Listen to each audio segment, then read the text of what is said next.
اسلام میں پردہ، اسلام میں پردہ شریعت اسلامیہ کے بنیادی اصولوں میں سے ایک اصول یہ ہے کہ کسی گناہ اور برائی کے کام پر جو نتیجے نکلنے والے ہیں، ہر فعل سے اسلام اسی طرح روکتا ہے جس طرح وہ اصل اور انتہائی درجے کی برائی سے منع کرتا ہے۔ پردے کے ضمن میں بد نظری کو اسلام تمام برائیوں کو جڑ قرار دیتا ہے۔ پردے کی ضمن میں یعنی پردہ کیسے کیسے ہو، تو اس میں سب سے شروع میں جڑ کو ہی اسلام مذہب ختم کرنے کی کوشش کرتا ہے تاکہ آگے اور کوئی اسباب پیدا نہ ہو، اور اس کے فروغ کے تمام راستوں کو بند کر دیتا ہے۔ اس لیے قرآن مجید میں حکم ربانی ہے، قُل لِّلْمُؤْمِنِينَ يَغُضُّوا مِنْ أَبْصَارِهِمْ، اے نبی صلی اللہ علیہ وسلم آپ مؤمنین سے کہہ دیے کہ وہ اپنی نگاہوں کو نیچے رکھیں۔ پھر ہے وَقُل لِّلْمُؤْمِنَاتِ يَغْضُضْنَ مِنْ أَبْصَارِهِنْ، اے نبی صلی اللہ علیہ وسلم آپ عورتوں سے بھی کہہ دیجئے کہ وہ اپنی نگاہوں کو نیچے رکھیں۔ تو مومن عورتوں سے فرما دیں کہ وہ اپنی نگاہ راہ چلتے ہوئے نیچے رکھا کریں۔ اس کے بعد سورہ نور میں ارشاد ربانی ہے، وَلَا يُبْدِينَ زِينَتَهُنَّ، اور اپنی زینت ظاہر نہ کریں، إِلَّا مَا ظَهَرَ مِنْهَا، مگر ہاں جو خود بخود ظاہر ہو جائے۔ اور سورہ احزاب میں ارشاد ربانی ہے، یا ایھا النبی قل لأزواجک وبناتک ونساء المؤمنین یدنین علیہن من جلابیبہن، اے نبی اپنی بیویوں سے، اپنی بیٹیوں سے اور اہل ایمان کی عورتوں سے کہہ دو، یدنین علیہن من جلابیبہن، کہ وہ اپنے اوپر اپنی چادروں سے گھونگھٹ ڈال لیا کریں۔ اور یہ آیت نازل ہونے کے بعد تمام مسلمان عورتوں نے پردہ کرنا شروع کر دیا۔ یہ تھی واقعتاً خواتین اسلام، جو اسلام پر مر مٹنے والے خواتین تھیں، اسلام مذہب کے لیے جان دینے والی خواتین تھیں، اللہ کی رضا کے لیے، رب العالمین کی فرما برداری کے لیے، نبی علیہ السلام کی اطاعت کے لیے فوراً لبیک کہا کرتی تھی، جیسے صحابہ ویسے ہی صحابیات۔ تو ہمیں بھی ان کے زمروں میں شامل ہونا چاہیے، اور صحابہ جیسا، اور جتنے خواتین ان کو صحابیات جیسا بننے کی کوشش کرنی چاہیے۔ تو سورہ احزاب میں جو ارشاد ربانی ہے، ترجمہ، اے نبی صلی اللہ علیہ وسلم اپنی بیویوں سے، اپنی بیٹیوں سے اور اہل ایمان کی عورتوں سے کہہ دو کہ وہ اپنے اوپر اپنی چادروں سے گھونگھٹ ڈال لیا کریں۔ اور یہ آیت نازل ہونے کے بعد تمام مسلمان عورتوں نے پردہ کرنا شروع کر دیا۔ اور گھونگھٹ ڈالنے کا مطلب، اس زمانے میں چونکہ کپڑوں کی قلت اور کمی ہوا کرتی تھی، آج کپڑے الحمدللہ خوب فراوانی کے ساتھ موجود ہیں، اور اسی طریقے سے برقعے بھی موجود ہیں۔ پھر برقعوں میں بھی یہ بھی ہے کہ وہ برقع ایسا ہو کہ جس میں بالکل بھی جسم کی، باڈی کے ایک پارٹ بالکل چھپ جائیں، کچھ بھی ظاہر نہ ہو پائے۔ اس لیے جو آج کل مارکیٹوں میں برقعے چل رہے ہیں جو بالکل ٹائٹ ہوتے ہیں، دارالعلوم دیوبند کا صاف فتویٰ ہے کہ یہ برقعے پہننا جائز نہیں ہے، بالکل صاف ہے۔ دارالعلوم دیوبند بالکل نہیں دیکھتا کہ کون میری واہ واہ کرے گا کون نہیں کرے گا، اللہ کا اصل مقصد ہے اللہ راضی ہو اور حق بات پہنچانا۔ دارالعلوم دیوبند کا اصل شروع سے یہی ہدف رہا ہے۔ لوگوں کے ذہن میں ہے کہ یار دارالعلوم دیوبند والے برقعوں سے منع کر رہے ہیں، ہاں برقعوں سے، ان برقعوں سے منع کر رہے ہیں جو بالکل ٹائٹ پہنے جا رہے ہیں۔ تو اس لیے دارالعلوم دیوبند کا صاف فتویٰ ہے، اس میں کھلا فتویٰ ہے کہ آپ وہ برقع پہنے کہ جس میں جسم کا ایک حصہ بھی بالکل بھی نما نہ ہو، ظاہر نہ ہو پائے۔ اور یہ آیت نازل ہونے کے بعد تمام مسلمان عورتوں نے پردہ کرنا شروع کر دیا۔ تمام احکامات بڑی تفصیل کے ساتھ تو آپ کے سامنے قرآن حدیث میں ہی آ جائیں گے۔ اسلام میں چہرہ اور ہاتھوں کے پردے میں کچھ رعایت ہیں، لیکن اگر عورتیں چہرہ اور ہاتھوں کے پردے کا اہتمام بھی کریں تو یہ افضل ہے۔ دستانے آتے ہیں، دستانے پہن لیں، کالے کلر میں دستانے آتے ہیں وہ پہن لیں۔ جاہلیت اولیٰ میں، یعنی جو زمانہ جاہلیت تھا اس کے شروع میں، عورتیں خوب بند سنور کر گھر سے نکلتی تھیں اور چال بھی ایسی اختیار کرتی کہ راہ چلتے لوگوں کی توجہ حاصل ہو۔ یہی بے پردگی اور بے حیائی ہزاروں معاشرتی برائیوں کی اصل وجہ تھی۔ آج بھی یہی صورتحال ہے۔ اللہ تعالیٰ محفوظ فرمائے، اور اللہ تعالیٰ ہدایت بھی اور صحیح دین کی سمجھ بھی عطا فرمائے۔ تو اس زمانے میں خوب بن سنور کر نکلتی تھیں اور چال بھی ایسی اختیار کرتی کہ راہ چلتے لوگوں کی توجہ حاصل ہو، اور یہ ایسا کرنا بے پردگی اور بے حیائی ہزاروں معاشرتی برائیوں کی اصل وجہ تھی۔ اسی بے پردگی سے بچنے کی اسلام نے تلقین کی ہے۔ اسلام کہتا ہے کہ عورت سکون و وقار کے ساتھ گھر میں رہ کر اپنی گھریلو ذمہ داریاں پوری کرے، لیکن اس میں بھی سختی نہیں۔ اگر کسی ضرورت کے تحت گھر سے نکلنا پڑے تو یہ جائز ہے، لیکن گھر سے نکلتے وقت پوری عصمت معابی کو ملحوظ رکھے تاکہ کسی برائی کا احتمال نہ ہو۔ یہ قرآن مجید کی تعلیم ہے۔ آئیے اب حدیث پاک پر نظر ڈالیں کہ نبی کریم صلی اللہ علیہ وسلم نے کیا طریقہ رائج فرمائے۔ آقا علیہ السلام نے فرمایا، اللہ نے تم کو اپنی ضرورتوں کے لیے باہر نکلنے کی اجازت دی ہے۔ اس حدیث مبارکہ سے معلوم ہوا کہ حاجات اور ضروریات کے لیے عورتوں کو باہر نکلنے کی اجازت تھی، لیکن یہ اجازت نہیں کہ جہاں چاہیں پھریں اور مردانہ اجتماعات میں گھل مل کر جائیں۔ لیکن اس کے ساتھ ساتھ جب ہم اس وقت پر غور کریں کہ مسلمانوں پر جنگ کا زمانہ ہے، عام مصیبت کا وقت ہے، ایسے حالات میں اسلام مسلمان عورتوں کو عام اجازت دیتا ہے کہ وہ جنگی خدمات میں حصہ لیں، زخمیوں کی مرہم پٹی کریں، سپاہیوں کو پانی پلائیں، ان کے لیے کھانا پکائیں اور ان کے پیچھے خیموں کی حفاظت کریں، اور ان تمام خدمات کو انجام دینے کے لیے پردے کی حدود و انتہائی کم کر دی جاتی ہے۔ لیکن ساتھ ہی یہ بات بھی پیش نظر رکھی جائے، جسے ماں بننے کی غرض سے تخلیق کیا گیا ہے، اس کے ہاتھ میں تلوار و خنجر نہیں دیا جا سکتا۔ اپنی عزت و آبرو کی حفاظت کے لیے تو عورت ہتھیار اٹھا سکتی ہے، لیکن عورتوں کو فوجوں میں بھرتی کرنا اسلامی تعلیمات کے خلاف ہے۔ تمام احادیث مبارکہ سے ثابت ہیں کہ جنگ میں ازواج مطہرات اور خواتین اسلام حضرت صلی اللہ علیہ وسلم کے ساتھ جاتی اور زخمیوں کی مرہم پٹی کرتی اور زخمیوں کو پانی پلاتی، اور یہ طریقہ حجاب کے احکامات نازل ہونے کے بعد بھی جاری رہا، اور ترمذی شریف میں حدیث موجود ہے۔ اسلام نے معاشرے کی اصلاح اور برائی اور بے حیائی کی روک تھام کے لیے کیسا مکمل اور جامع نظام معاشرت مسلمانوں کو دیا ہے، جامع نظام معاشرت مسلمانوں کو دیا ہے، لیکن بدقسمتی سے ہمارے معاشرے میں آج اس نظام کی کوئی جھلک نظر نہیں آ رہی۔ دور جدید کی عورت ترقی اور آزادی کے نام پر اپنے حسن و زیبائش کی نمائش کرتی پھر رہی ہے، اور اسے روکنے والا نام نہاد مسلمان مرد اس کی حوصلہ افزائی کر رہا ہے۔ بے پردگی اور بے حیائی جاہلیت کے دور کی نشانیاں ہیں، اور عورت کا بے پردہ ہونا نہ صرف معاشرتی تباہی کی وجہ بنتا ہے، بلکہ اللہ اور اس کے رسول صلی اللہ علیہ وسلم کی ناراضگی کا باعث بھی ہے، اور اسی لیے مسلمان روز بروز اخلاقی اور معاشرتی پستی کا شکار ہو کر دنیا میں پریشان ہے۔ تو یہ چیز ذہن میں رکھنے کی ہے کہ ہمارے معاشرے کا سدھار کیسا ہو، تبھی ہو سکتا ہے۔ آپ یہ سمجھ لیں، جس طریقے سے سائیکل ہے، سائیکل کے دو پہیے ہیں، ایک پہیہ بھی اگر کچھ خراب ہو جائے تو سائیکل نہیں چل سکتی۔ اسی معاشرے کے دو حصے ہیں، ایک ہے مرد اور ایک ہے خواتین۔ دونوں میں سے جہاں ایک بھی غلط راہ اختیار کر جائے تو پھر یہ معاشرہ صحیح نہج پر نہیں ہوگا، صحیح موڑ پر نہیں ہوگا۔ ہاں، دونوں صحیح طریقے سے چلیں، مرد حضرات بھی اپنی نگاہوں کو نیچی رکھیں اور خواتین بھی اپنی نگاہوں کو نیچی رکھیں۔ اور نیچی رکھنے کا مطلب کیا ہے کہ خواتین تو اولاً وہ گھر سے باہر ہی نہ نکلیں، لیکن جب عید کا موقع آتا ہے، اسی طریقے سے اور دوسری شادیوں کے موقع آتے ہیں، آپ دیکھتے ہیں کیا حال ہے۔ عید کے موقع پہ بھی کانٹ اگر بھرا ہوا ہے تو پھر وہ مسلمان عورتوں سے،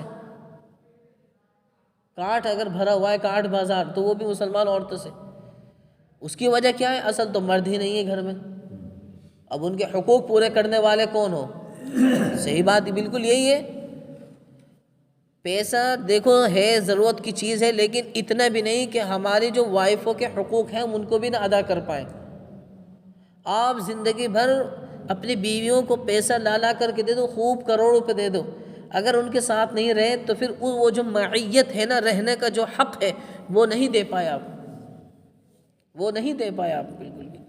تو اس لیے اس نظام کو کچھ تھوڑا چینج کرنے کی ضرورت ہے، اور نہ ہو سکے تو مت کرو۔ لیکن اگر ہے اتنی گنجائش کہ آپ اپنے اعتبار سے اس نظام کو چینج کر سکتے ہو تو پھر کرنے کی کوشش کرو، اور من جد وجد، جس نے کوشش کی اس نے پا لیا۔ جو کوشش کرتا ہے، محنت کرتا ہے، تو اس کو اللہ تعالیٰ اس کو پھل بھی عطا فرماتے ہیں۔ تو اس لیے یہ سائیکل کی طرح ہے، اگر مرد بیکار ہوئے، جہاں مردوں کی نگاہیں غلط ہوئیں تو پھر یہ سمجھ لو معاشرہ غلط ہو گیا، یا اگر مرد تو صحیح ہیں لیکن عورتوں کی نگاہیں غلط ہوئیں تو پھر معاشرہ غلط ہو گیا۔ اللہ تعالیٰ نے قرآن مجید میں نہ صرف مردوں کو کہا ہے بلکہ عورتوں کو بھی کہا ہے، صرف عورتوں کو ہی نہیں بلکہ مردوں کو بھی کہا ہے، دونوں کو مخاطب کر کے کہا ہے۔ پہلے فرمایا مردوں کو، قُل لِّلْمُؤْمِنِينَ يَغُضُّوا مِنْ أَبْصَارِهِمْ وَيَحْفَظُوا فُرُوجَهُمْ، اے نبی صلی اللہ علیہ وسلم آپ مسلمانوں سے کہہ دیں، مسلمان عورتوں سے بھی کہہ دیں، پہلے مسلمان مردوں کو خطاب ہے کہ مؤمنین جو ایمان لانے والے مرد ہیں ان سے آپ کہیں کہ یغضوا من ابصارہم، اپنی نگاہوں کو نیچے رکھیں۔ اور نیچے رکھنے کا مطلب صرف یہی نہیں کہ بس جب ہم باہر جائیں، بلکہ ہر پل، ہر سیکنڈ، ہر منٹ وہ یہ کوشش کریں کہ ہماری ان آنکھوں سے کچھ غلط چیز نہ دکھے، ان آنکھوں کو کوئی غلط چیز نہ دکھے، آنکھوں کی حفاظت ہو۔ آنکھیں اللہ نے پاک صاف بنائی ہیں، ان آنکھوں سے ہم قرآن مجید کو دیکھیں، ان آنکھوں سے ہم اللہ کی باتوں کو دیکھیں، اللہ کی جو باتیں قرآن مجید میں لکھی ہوئی ان کو پڑھیں، ان آنکھوں سے ہم احادیث نبویہ پڑھیں، ان آنکھوں سے ہم صحیح معنی میں مساجد جو اللہ کے گھر ہیں ان کو دیکھیں، ان آنکھوں سے ہم جو کوئی غریب یتیم ہے اس کی کیا ضرورت ہے اس کو ہم دیکھیں، ان آنکھوں سے ہم خیر کے کام دیکھیں، ان آنکھوں سے برائی کے کام نہ دیکھیں، ان آنکھوں سے ہم کوئی ناٹک، سیریل یا اسی طریقے سے کوئی ویڈیو، کوئی غلط فحاشی والی ویڈیو یہ سب نہ دیکھیں۔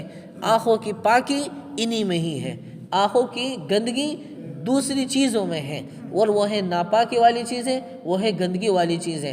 اگر ہماری آنکھیں خراب ہیں تو سمجھ لو ہماری سوچ بھی خراب ہے۔ انسان سب سے پہلے کسی بھی چیز کو اگر دل میں یا دماغ میں بساتا ہے تو پہلے سب سے پہلے آنکھ کھولتا ہے، پہلے وہ آنکھ کھولتا ہے۔ جب تک انسان آنکھ نہ کھولے تو اسے پتہ ہی نہیں چلتا کہ اچھا کیا ہے، برا کیا ہے۔ جب وہ آنکھ کھول لیتا ہے تو اسے معلوم ہوتا ہے کہ یہ چیز سفید ہے اور یہ چیز کالی ہے، یہ چیز نور ہے اور یہ چیز اندھیری ہے، یہ چیز روشنی ہے اور یہ چیز بالکل تاریکی ہے، یہ چیز ہدایت ہے اور یہ چیز ضلالت اور گمراہی ہے، یہی چیز صحیح راستہ، سیدھا راستہ ہے اور یہ ٹیڑھا راستہ ہے۔ انسان جب آنکھ کھولتا ہے تبھی معلوم ہوتا ہے۔ تو اللہ تعالیٰ نے جہاں سے برائی کا امکان تھا، جہاں سے برائی کا بالکل آغاز ہونا تھا، وہاں روک لگا دی کہ تم اپنی آنکھوں کو صحیح استعمال کرنا، تم اپنی آنکھوں کو صحیح یوز کرنا، اس کا غلط استعمال مت کرنا۔ ان آنکھوں کو اللہ تعالیٰ نے آپ کو جو دی ہیں بہت بڑی اللہ کی یہ نعمت ہے۔ آنکھوں سے ہی اللہ تعالیٰ لوگوں کو بہت کچھ دے دیتے ہیں، اور آنکھوں کے گناہوں کی وجہ سے اللہ تعالیٰ انسانوں سے بہت کچھ چھین لیتے ہیں۔ میں بتاؤں آپ کو، ایک مرتبہ کا واقعہ ہے کہ ایک شخص خانہ کعبہ کے سامنے اللہ سے دعا مانگ رہا تھا، اور وہ نابینا تھا، اور وہ دعا مانگ رہا ہے، یا اللہ مجھے آنکھ دے دے، یا اللہ مجھے آنکھ دے دے، یا اللہ مجھے آنکھ دے دے۔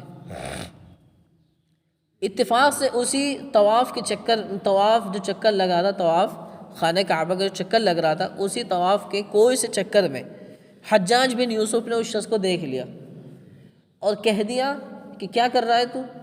کہا کہ میں تو اللہ سے آنکھ مانگ رہا ہوں۔ کہ مل گئی؟ کہ نہیں۔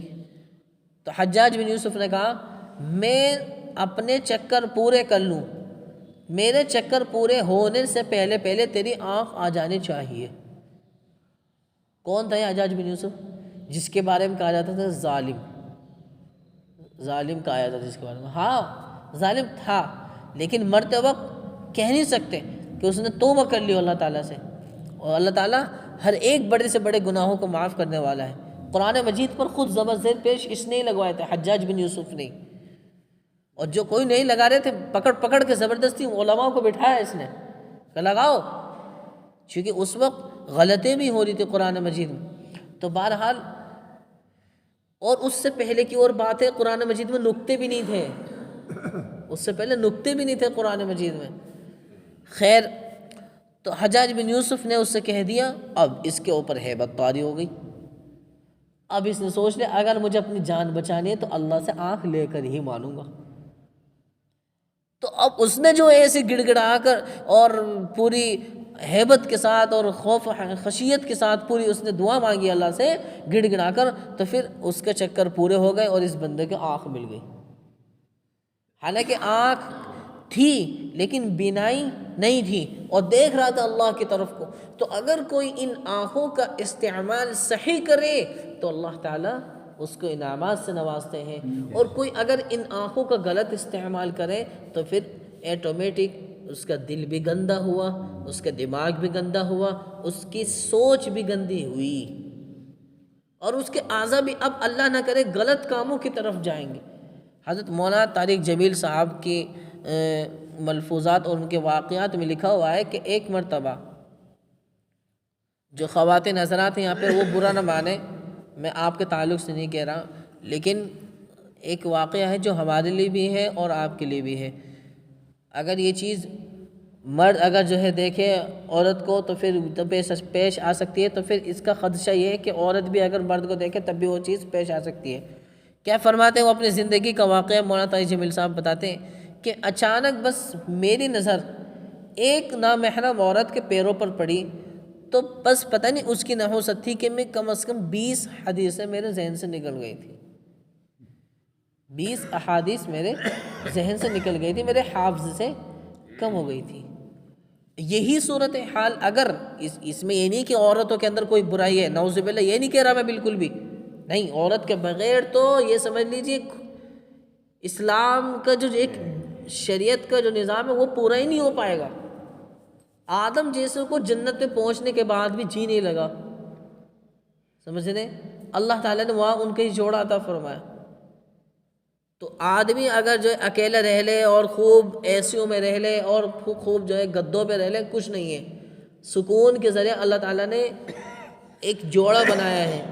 تو بہرحال ایسی بات نہیں کہ میں عورتوں میں کچھ کمی بتا رہا ہوں. اگر عورت بھی کوئی ایسا کرے کہ کوئی عورت کسی مرد پر اگر وہ نگاہ اٹھا کر دیکھ رہی ہے کچھ غلط، تو پھر اس کا بھی حافظہ کمزور ہو سکتا ہے. ایسی اگر کوئی مرد کسی نامحرم عورت کے اوپر دیکھ رہا ہے غلط اس سے طریقے سے، تو پھر اس کا حافظہ کمزور ہو سکتا ہے. اور بچوں کی بھی، اور اسی سمجھ لیجئے آج کل کیوں حفظ قرآن نہیں ہو پا رہے، آج کل کیوں بچوں کو دین کی بات کی طرف شوق اور جذبہ نہیں ہو رہا. سب سے بڑی وجہ ہے کہ ہم نے اپنے بچوں کو جو نگاہوں کے لیے جہاں نگاہ پڑے وہ چیز دی ہے ہم نے موبائل. وہ چیز کیا ہم نے دی ہے؟ موبائل دی ہیں. حالانکہ ان کو ہم ان کے ہاتھوں میں قرآن مجید دیتے، ان کے ہاتھوں میں ہم تسبیح دیتے، ان کے ہاتھوں میں ہم ٹوپی دیتے، ان کے جسم پر ہم کرتا پجامہ پہناتے، تو پھر ان کے دل میں جب وہ آنکھوں سے دیکھتے والد مجھے کرتا پجامہ پہنا رہے، والد مجھے یا والدہ امی مجھے کتاب دے رہی ہیں، امی مجھے قرآن مجید دے رہی ہیں، امی مجھے تسبیح دے رہی ہیں، یعنی اللہ کی طرف مجھے لگا رہی ہیں، تو پھر وہ بچہ بھی ابھی سے اس کی پریکٹس ہوگی اور وہ مشق کرتے کرتے ایک دن وہ ولی کامل بنے گا.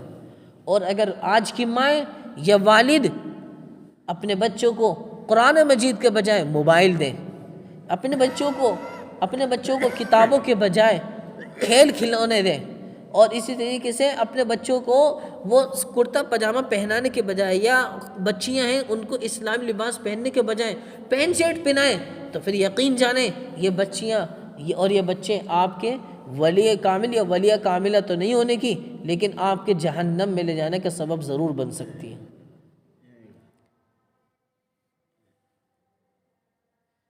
خیر وقت ہونے جا رہا ہے، تو دراصل میں یہ کہنا چاہ رہا تھا اگر ہماری نگاہ صحیح ہے تو پھر سمجھ لو ہمارا جسم کا ایک ایک عضو صحیح ہے، اور اگر ہماری نگاہ غلط ہے تو نگاہ غلط ہوتے ہی دماغ غلط، دل غلط، اور پھر اللہ نہ کرے کہ یہی اعضاء ہمارے غلط.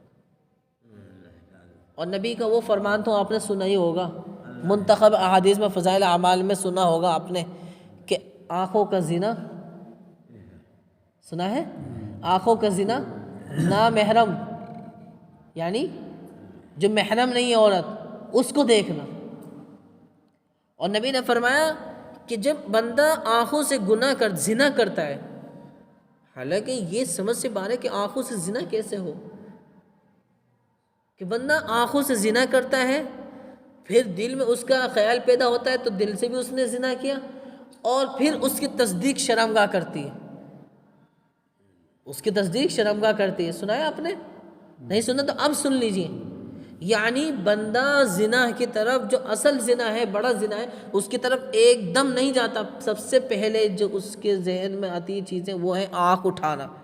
آنکھ اٹھا کر دیکھے گا، اب یہاں سے چیز غلط شروع ہوتی جائیں گی، اور اللہ نہ کرے پھر اس آنکھوں کا جو گناہ تھا، اور اسی طریقے سے ہاتھوں کا جو گناہ تھا، اور پیروں سے جو چل کر گیا تھا، ان سب کی تصدیق کر دیتی ہے وہ شرمگاہ. تو سب سے پہلے برائی کی جو جڑ ہے وہ کیا ہے؟ زنا کے قریب بھی مت جاؤ. مطلب وَلَا تَقْرَبُوا الزِّنَا، زنا کے قریب بھی مت جاؤ. کیا ہے وہ؟ آنکھوں کا غلط استعمال. آنکھوں کا غلط استعمال. اگر ہم آج ہی اپنی آنکھوں کو صحیح کر لیں، یہاں میں مردوں کو بھی کہہ رہا ہوں، مردوں سے بعد میں اپنے کو بھی اور آپ کو بھی کہہ رہا ہوں، اور جہاں خواتین کا تذکرہ ہے وہاں خواتین کو بھی کہہ رہا ہوں. دونوں کا ضرورت ہے. اور سائیکل کی مثال دی ہے میں نے. ایک پہیہ، ایک ٹائر بھی اگر غلط ہوا تو پھر نہ سائیکل چل پائے گی، اور چلانے والا بھی وہ ایسے ہی رہے گا، نہ اس کو کوئی فائدہ، کوئی منفعت حاصل ہوگی اس سائیکل سے. تو مرد بھی اس معاشرے کا حصہ ہے اور خواتین بھی. دونوں اگر صحیح رہیں گے تو پھر نظام معاشرہ، یعنی معاشرے کا نظام، وہ بالکل بہترین صحیح نہج پر چلے گا. اور وہ کیا ہے کہ ہم اپنی آنکھوں کو نیچی رکھیں. اور نیچی رکھنے کا مطلب یہ ہے کہ بالکل بھی ہمارے ذہن میں خیال نہ آئے کہ ہم کچھ غلط چیزیں دیکھیں. آنکھیں اٹھانے کا اگر ہمارا ارادہ بھی ہے تو ہم پہلے سوچ لیں کہ جس چیز کی طرف ہم آنکھ اٹھانے جا رہے ہیں وہ اللہ کے قریب کرنے والی ہے یا دنیا کے قریب کرنے والی چیز ہے. اگر اللہ کو قریب کر رہے ہیں، اللہ کے قریب کر رہے ہیں تو صحیح ہے، اور اگر وہ دنیا میں ہے، وہ فتنہ ہے ہمارے لیے، تو پھر اس چیز کو دیکھنے سے پرہیز کریں.